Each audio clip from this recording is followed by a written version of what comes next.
Hi guys, this is Deborah back. I wanted to do a part two to low self-esteem, okay? Because I didn't want anyone to think that low self-esteem only has to do with physical attributes of a person's body.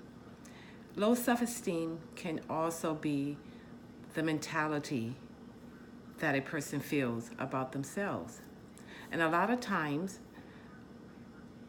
we grow up thinking that we are not worthy. You know, people with low self-esteem sometimes have witnessed this from family, from parents, from being bullied at school, from being told they're never going to amount to anything, being compared to other siblings or to other children in the neighborhood. All of these things can contribute to low self-esteem. I always try to tell parents, number one, no matter how many kids you have, never, and I mean never, compare them to another sibling. That is some serious damage. Never compare them to other people's kids. Well, you know, Martha and Ed's son, Josh, he's making something of himself. I don't know why you have no idea what you're doing when you do that. Please. Kids have enough to deal with and contend with on a daily basis in schools with all the craziness that's going on there. The one place that they must have as a safe haven, as a comfort zone, is home. You have no idea what damage you're causing. And then kids grow up in life believing what they've been told, believing that they're not going to amount to anything, believing that they're not worthy, believing they're not good as Joshua, the neighbor's son. Encourage your kids so this disease does not have to follow them into their adulthood. Whatever a child is going through, embrace it. Don't try to put a Band-Aid over it and pretend it doesn't exist. No, you embrace it. And you find a way to make it work in this world with them. That's what you do. Everyone has a talent. I keep saying this in all of my videos. Everyone has a purpose.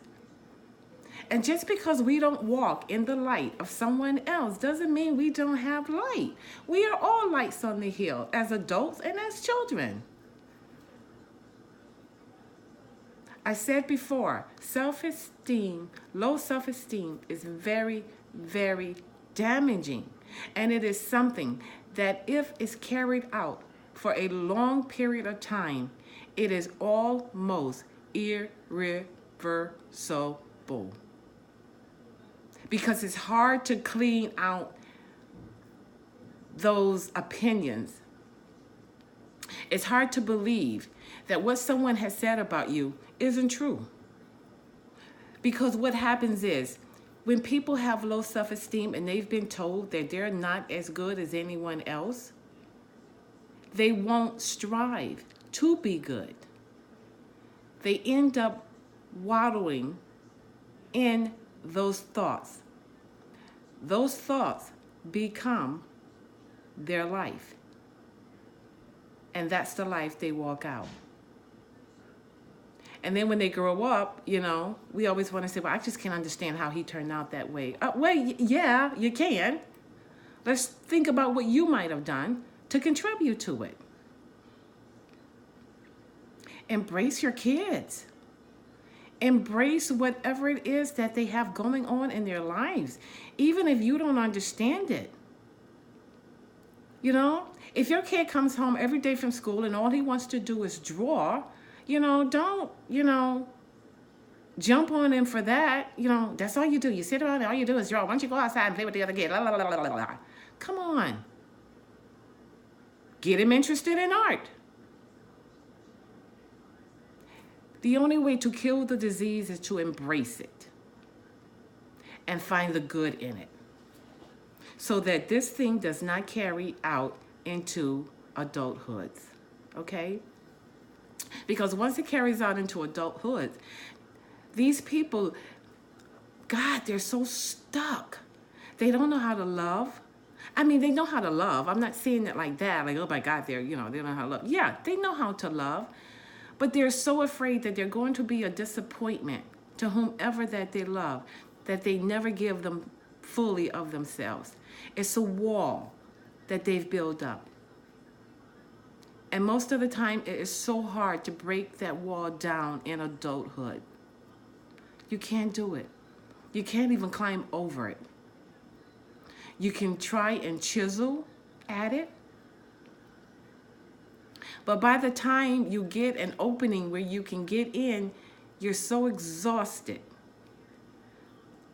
that everybody gives up.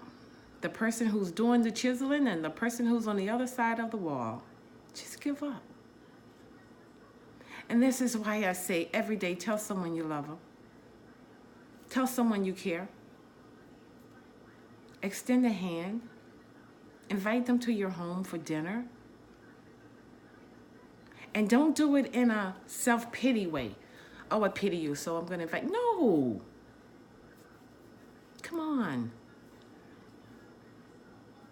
It's okay to be set apart.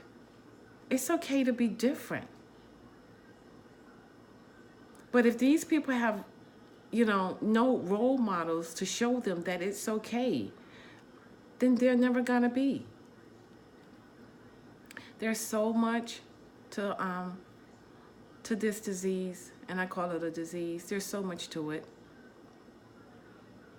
So much that I don't have all the answers. All I can do is tell you what I do on a daily basis. And I just try to share love with everybody. That's my purpose. Walk around just loving on folk. Because you never know. You never, never, never know what a difference a hello, a I love you is going to do for somebody. And that's not going to take care of the problem. Absolutely not. But maybe what it does is it gives them a peep into this other realm that says, you know what? Maybe I am okay. Maybe I am okay. Maybe I'm not as bad as I thought I was. Maybe I'm not as bad as people have been telling me. We've got to change this world, people. We got a lot of work to do. And it starts with us. It starts with us. It starts with the parents in the household.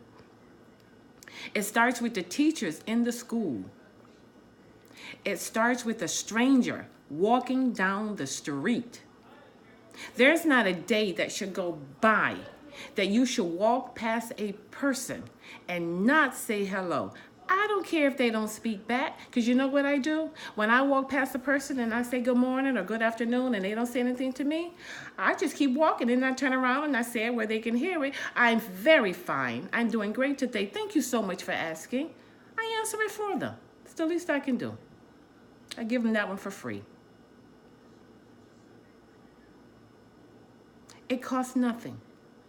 It costs nothing to share love, and you don't know who you're sharing that love with.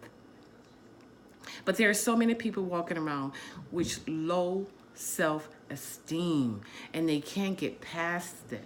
They can't get over it. They can't get under it. They're stuck in stagnation.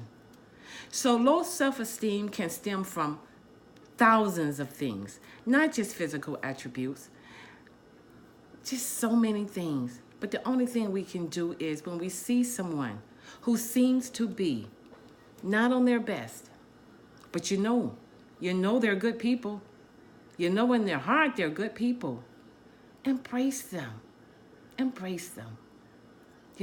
I'm not telling you to go around and be a doctor, have everybody sitting on the couch trying to figure out their problems. No.